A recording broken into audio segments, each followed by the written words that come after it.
Hi, Drew and Justin.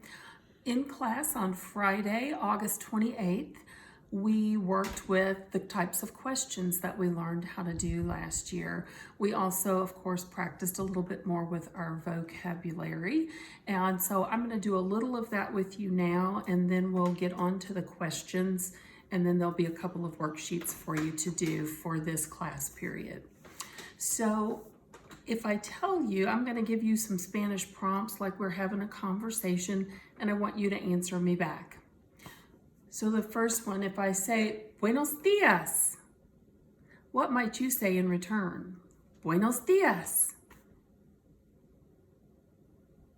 If you said Buenos dias back to me or hola, those would have been excellent responses to that. Let's try another one and you come up with a response. ¿Cómo estás?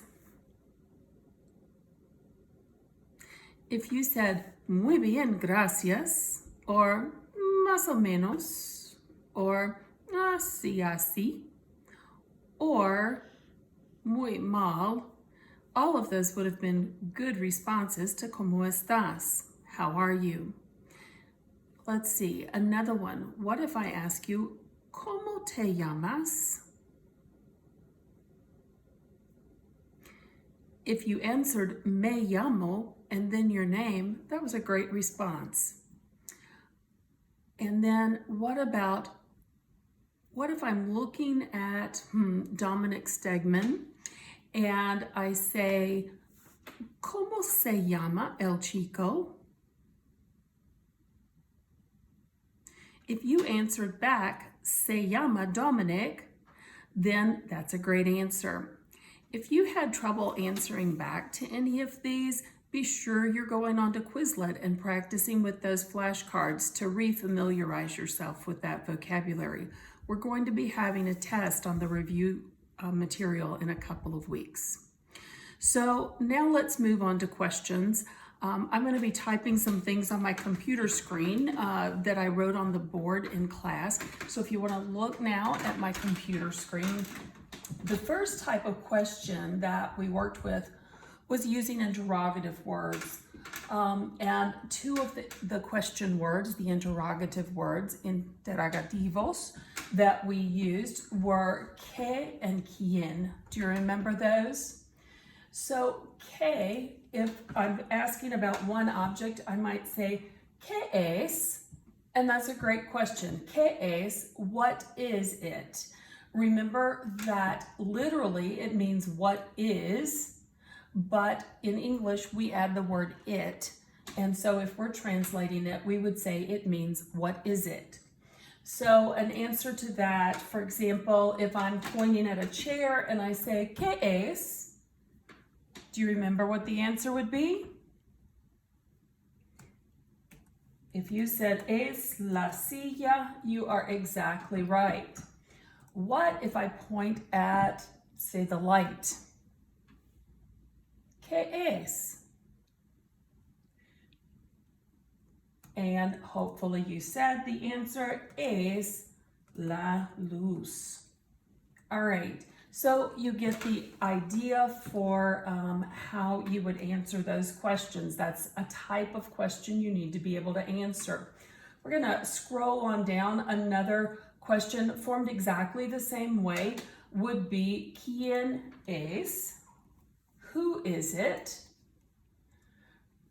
Remember your silly sayings. I believe I already posted a silly saying sheet for you, but I'll put another one in this lesson just in case. Let me make myself a note. Silly sayings. Remember that the silly sayings help you remember what the interrogative words mean. And so it's really good to read through those and kind of have them in your mind. ¿Quién es? Who is it? So if I'm pointing at my husband who happens to be shooting this video, if I say ¿Quién es? You might answer what?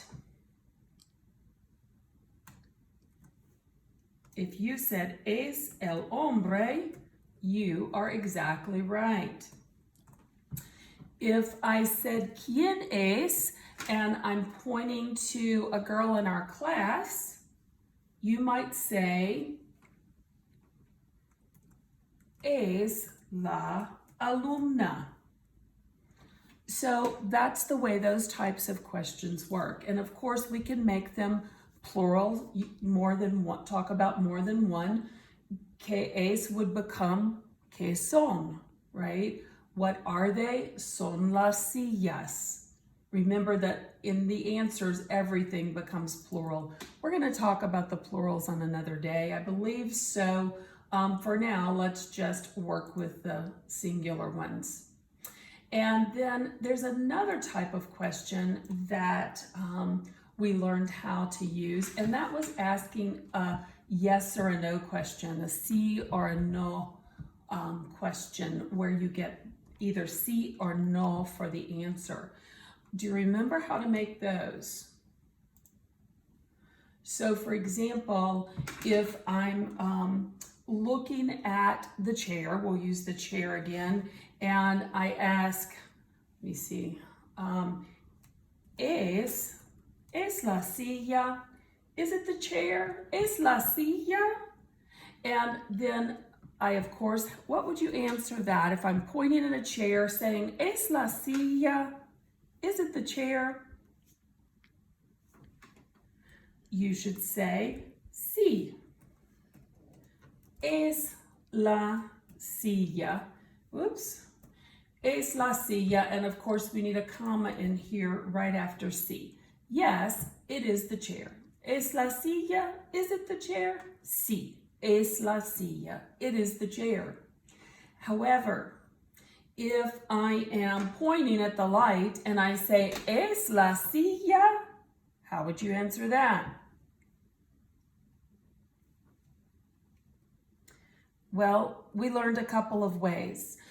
The long way first says, no, it's not the light. No, it's not the chair. No, no es la silla, es la luz.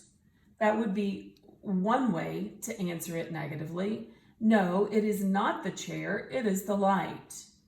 Or the easier way would be no, comma, es la luz. No, it is the light. Okay, so today I'd like you to practice a little bit more with your vocab and with the conversation vocab, and then move into a worksheet that deals with answering some of the questions. Let's take a look at that. Let me see if I can find that really quick. I just want to look at the directions for your two worksheet pages with you. The first one, and you'll recognize this one from last year's workbook, Patricio and Anita are talking about school. Complete their missing words in the conversation. Use the word bank to help you with spelling, and remember to capitalize words that begin a sentence. You want to practice all of those things because those are things I will expect you to be able to do on a quiz. Go ahead and print this sheet and just do it, write it by hand, and then you could use Scan Genius to post it back or take a picture of it and send it to me, either way. So it's just a conversation between these two with blanks in it, and just fill in the blank using the word bank. It says you will not use all of the words, and some words may be used more than once. Okay, and then as you go down the page, at the bottom of the page, it says which question would you use to ask about the following words. So it gives you our two questions, ¿qué es and quién es? And you are to write the letter of the correct question in the blank beside the word. You do not have to rewrite the question each time, but be careful that you think about which one ask what is it and which one ask who is it as you begin to work. And then page 4, repaso means review, so it's repaso 4 is review page 4. And we're looking at the yes or no questions, sí or no. It specifies that with a short, complete sentence in Spanish, answer the question. Please do not just put sí or no in the blank. You will not get credit for doing the work if you do that. I want you practicing sentences. If the people are not at school, use the general terms for them. Man, hombre, woman, mujer, boy, girl, chico, chica. But if they are at school, then you would use the school terms, maestro, maestra, alumno, alumna. And so this one has long blanks. Remember that sentences in Spanish aren't necessarily long, they just need to be complete, okay? And so this page is sí or no questions. All right, let me know, message me if you have a question about anything there, and I look forward to seeing your work. Thanks a lot.